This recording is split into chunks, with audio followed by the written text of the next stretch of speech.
इस वीडियो में हम क्लास 10th के पोएम जो कि है डस्ट ऑफ स्नो, इसकी हिंदी में समरी पढ़ने वाले हैं। मैं आपको बहुत ही अच्छे से ये पोएम समझाने वाली हूँ। बिल्कुल छोटा सा पोएम है लेकिन एक बहुत ही अच्छा पॉजिटिव सा मैसेज आपको दे करके जाने वाला है। तो सबसे पहले हम इसका इंट्रोडक्शन देख लेते हैं। तो ये पोएम जो है ये बहुत ही हाईली सिंबॉलिक पोएम है। इसमें सिंबल्स के यूज हुए हैं आपको पॉजिटिव मैसेज देने के लिए, पॉजिटिव चीज़ें समझाने के लिए। ये पोएम लिखा गया है रॉबर्ट फ्रॉस्ट द्वारा, जो कि अमेरिकन पोएट है, बहुत ही वेल नोन, बहुत ही फेमस पोएट है जिनका नाम है रॉबर्ट फ्रॉस्ट। इस पोएम में उन्होंने अपने लाइफ का एक छोटा सा मोमेंट शेयर किया है। उस मोमेंट ने उनकी लाइफ में एक बहुत ही पॉजिटिव चेंज लाया था। तो उन्होंने उस मोमेंट को आपके साथ भी शेयर किया है ताकि आप भी इससे कुछ पॉजिटिव मैसेज ले सके, कुछ सीख सकें। तो अब हम आ जाते हैं इस पोएम के डिस्क्रिप्शन पे। इस पोएम में 3 सिंबल्स का इस्तेमाल हुआ है आपको समझाने के लिए। इस पोएम में पोएट ने 3 सिंबल का इस्तेमाल किया। सबसे पहला सिंबल है हेमलॉक ट्री, दूसरा है क्रो और तीसरा है डस्ट ऑफ स्नो। इस पोएम में ये 3 सिंबल्स जो है यूज हुए हैं। अब हेमलॉक ट्री किस चीज का सिग्निफिकेंट है, किस चीज को सिंबलाइज कर रहा है, ये हम अभी समझ लेते हैं।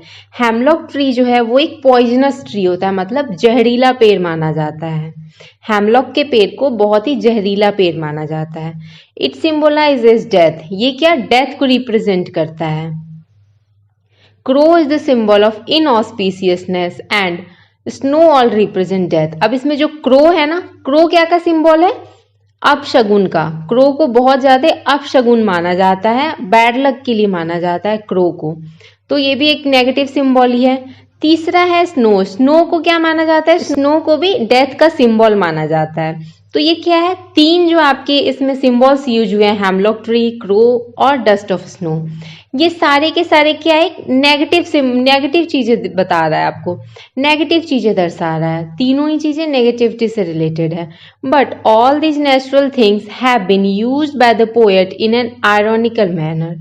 लेकिन इस पोएम में उन्होंने इन तीनों चीज जो कि नेगेटिव है, इनको इस तरह से दर्शाया ना कि इससे भी आप पॉजिटिव चीजें सीखोगे। मतलब ये भी आपके सामने पॉजिटिव वे में रखा है उन्होंने इन 3 सिंबल्स को, जो कि तीनों ही एक नेगेटिव सिंबल्स है।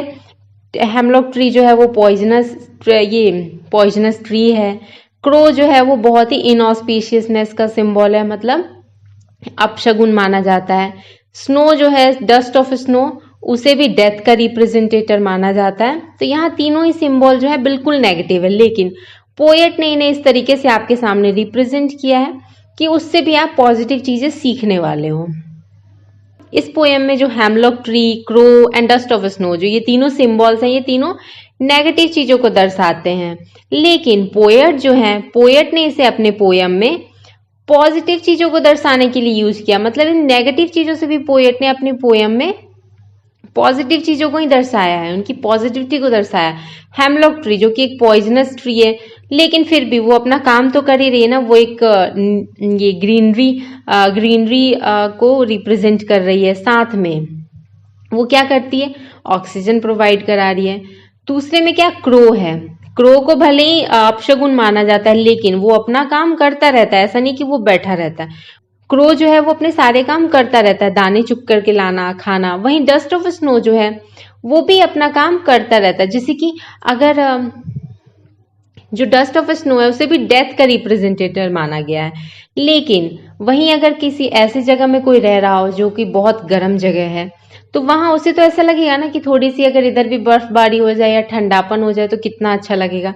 तो यहाँ पे डस्ट ऑफ स्नो जो है वो कितना उनके लिए यूजफुल हो जाएगा। या फिर जो डस्ट ऑफ स्नो जो होते हैं ना, जो बर्फ होते हैं, आपने सुना होगा कि अगर कहीं चोट लग जाए तो उसको हील करने के लिए, उसको ठीक करने के लिए क्या किया जाता है, वहां बर्फ रगड़ा जाता है। तो इसे भी तो एक तरह से पॉजिटिव दर्शाया है पोएट ने, इस तरह से कि वो जो डस्ट ऑफ स्नो है वो भी हीलिंग का काम करता है। तो आइए अब हम आ जाते हैं इस पोएम के समरी पे। The poem suggests that it is a wintry season and the poet is standing under a hemlock tree. अब इस पोएम में जैसे कि आपको पहले से पता है कि इस पोएम में क्या विंटर का सीजन है। जब पोएम स्टार्ट होता है तभी आप समझ गए होंगे कि ये विंटर का सीजन है। अब इस टाइम पे क्या हुआ कि जो पोएट है ना, वो एक हेमलॉक ट्री के नीचे खड़े हैं। He is in a very sad mood, और वो बहुत ज्यादा ही उदास, बहुत ज्यादा ही दुखी मन से वहां खड़े हैं। उनका जो मूड है ना वो बहुत ज्यादा उदास है। He thinks that his day has been a waste. वो ये सोच रहे हैं वहां खड़े होके उदास मन से कि उनका जो दिन था ना वो पूरा बर्बाद रहा आज का। मतलब उन्होंने आज के दिन, हो सकता है कुछ उनके साथ बुरा हो गया हो या जो भी कुछ बुरा हुआ हो, उसकी वजह से वो बहुत ज्यादा सैड मूड में थे और वो ये सोच रहे थे कि आज का दिन उनका पूरा बर्बाद हो गया।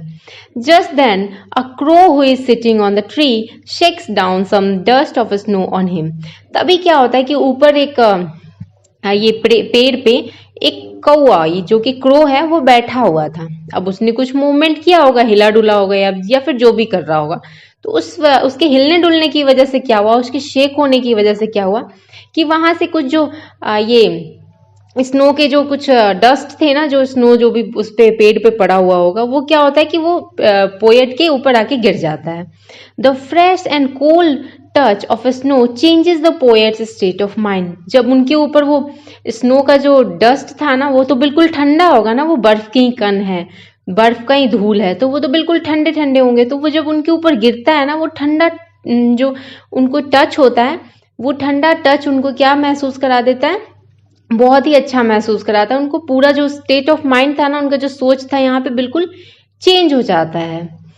क्योंकि वो अभी तक क्या थे, बहुत उदास मन से वहां खड़े थे, बहुत ही सैड मूड में थे। लेकिन अचानक से जब उनके ऊपर ये स्नो का डस्ट गिरता है तो उनका मूड पूरी तरह से चेंज हो जाता है। He thinks that it has saved the rest of his day. अब उनको ऐसा महसूस होता है कि उन्होंने जो बाकी का बचा हुआ जो दिन था ना, इस स्नो के डस्ट ने क्या उनका बचा हुआ दिन जो था वो बचा लिया, मतलब कि वेस्ट होने से बचा लिया बाकी के बचे हुए दिन को। And instead of being idle he should become active. अब यहाँ वो सोचते हैं कि ऐसे उदास होकर के खड़े रहने से या फिर बैठे रहने से अच्छा है कि हमें क्या कुछ एक्टिव होना चाहिए, कुछ काम करना चाहिए। जिस तरह से यहाँ पे जो ट्री है वो अपना काम कर रहा है। ट्री क्या कर रहा है, ऑक्सीजन प्रोवाइड कर रहा है लोगों को।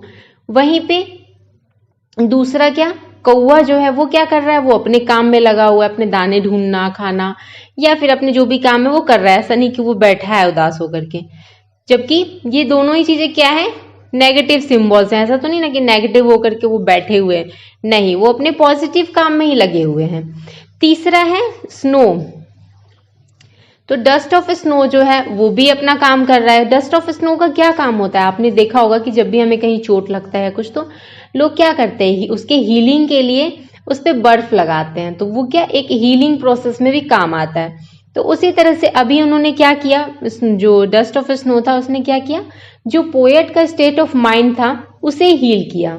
उनका जो मूड बहुत ऑफ था, उदास था, एक तरह से वो दिमाग से बिल्कुल सुस्त पड़े हुए थे, उस पर डस्ट ऑफ स्नो जब पड़ा तो क्या हुआ, उनका दिमाग बिल्कुल फ्रेश हो गया और जो भी उनका जो सैड मूड था वो बिल्कुल चेंज होकर के एक पॉजिटिव मूड में, खुश मन से चेंज हो गया। तो यहाँ पे क्या किया, डस्ट ऑफ स्नो ने उनके स्टेट ऑफ माइंड को चेंज कर दिया। तो इसी तरह से वो सोचते हैं कि जब सभी अपना अपना काम कर रहे हैं, वो पॉजिटिव काम भी कर ही रहे हैं अपना, तो हम क्यों एक नेगेटिव चीज लेकर के उदास बैठे रहें, हमें भी अपने काम में लगे रहना चाहिए। अब इस पोएम का कंक्लूजन निकल करके आता है कि हमें हमेशा ही होपफुल होना चाहिए, हमें हमेशा कभी भी उम्मीद छोड़नी नहीं चाहिए। लाइफ में चाहे कैसा भी सिचुएशन हो, बहुत ज्यादा खराब सिचुएशन भी होता है ना, वहां भी हमें उम्मीद रखना चाहिए। वहां से भी कब एक टाइम ऐसा आता है कि हम उन चीजों से भी निकल जाते हैं। तो इसलिए हमें हमेशा होपफुल होना चाहिए।